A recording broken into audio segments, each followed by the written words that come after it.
మిమ్మల్ని అందరినీ కూడా కలవడం ఆనందంగా ఉంది. సో ఈ రోజు మీ ముందుకు రావడానికి కారణం ఏమిటంటే, యాజ్ ఏ ప్రెస్ మీ అందరికీ తెలిసి ఏం జరుగుతుందో, అయినప్పటికీ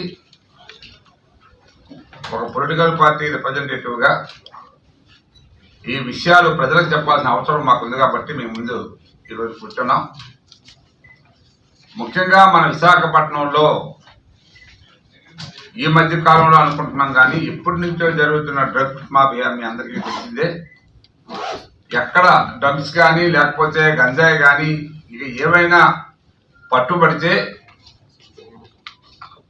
ఆంధ్రప్రదేశ్ రాష్ట్రంలో విశాఖపట్నం హెడ్ క్వార్టర్గా ఈ డ్రగ్స్ మాఫియా తయారైంది.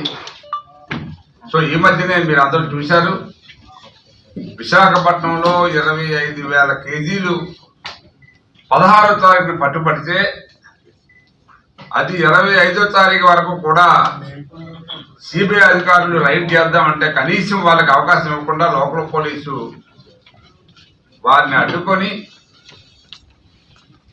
ఈ మాఫియా తాలూకా తతంగాన్ని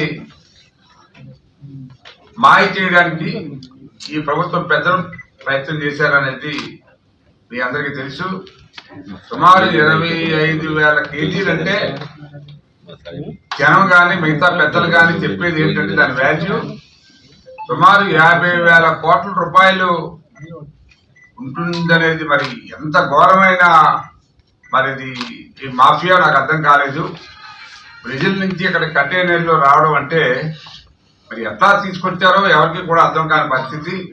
సో దీంట్లో పూర్తిగా ప్రభుత్వం జగన్మోహన్ రెడ్డి గారి అస్త్రం కూడా ఉందనేది మేము చెప్పక తప్పదు. ఈ విషయాన్ని ప్రజలు గమనించాలి. ముఖ్యంగా ఈవేళ వైజాగ్ విశాఖపట్నం ప్రాంతంలో ఏ కాలేజీలో చూసినా డ్రగ్స్ పిల్లలు అలవాటు చేసుకొని విపరీతమైన ఒత్తిడికి లోనై చదువులు మానేసి తల్లిదండ్రుల దగ్గర డబ్బులు ఎలా కొట్టేయాలని అబద్ధాలు చెప్పి డబ్బు కొట్టేసి ఆ డబ్బు ద్వారా ఈవేళ మరి విద్యార్థులు కానీ యువకులు కానీ ముఖ్యంగా ఈ డ్రగ్స్ కొనుక్కోవడానికి నానా ప్రయత్నాలు చేస్తూ దొంగతనాలు కూడా అక్కడక్కడ ఈ మందుకు అలవాటు పడి డబ్బులు లేనప్పుడు విపరీతమైన ఒత్తిడిలోనే ఈ దొంగతనాలు చేయడం, ఈ మన మహిళల మీద ఉన్న ఈ చైల్డ్ లాక్కి వెళ్ళడం, ఇటువంటి దురాగతాలు మన విశాఖపట్నం జరుగుతున్నాయంటే చాలా సిగ్గుచేటు. ఈ ప్రభుత్వం మరి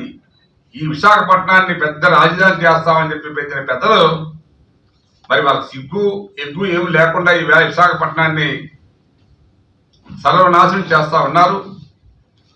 నిన్ననే ఒక అబ్బాయి మా ఏరియాలో సుమంత్ అనే ఒక అబ్బాయి, మీకు ఉదాహరణ చెప్తున్నాను నేను, వారి వయసు కనీసం 22 సంవత్సరాలు కూడా ఉండదు, విపరీతమైన డ్రగ్స్ వాడి మెంటల్ వచ్చేసిందంట. నేను ఇప్పుడు ఈరోజే నా ఫోన్ చూపిస్తాను. నేను మన Visakhapatnam superintendent of police dental అది మెంటల్ కాలేజీ ఆ మెంటల్ హాస్పిటల్ సూపరింటెండెంట్కి ఫోన్ చేస్తే అతను ట్రీట్మెంట్కి ఇటువంటి విద్యార్థులు యువకులు చాలా మంది ఈ మధ్య ఈ హాస్పిటల్లో జాయిన్ అవుతున్నారని చెప్పడం జరిగిందంటే దీని పరాకాష్ట ఎంతవరకు ఉందో మనం అర్థం చేసుకోవాలి.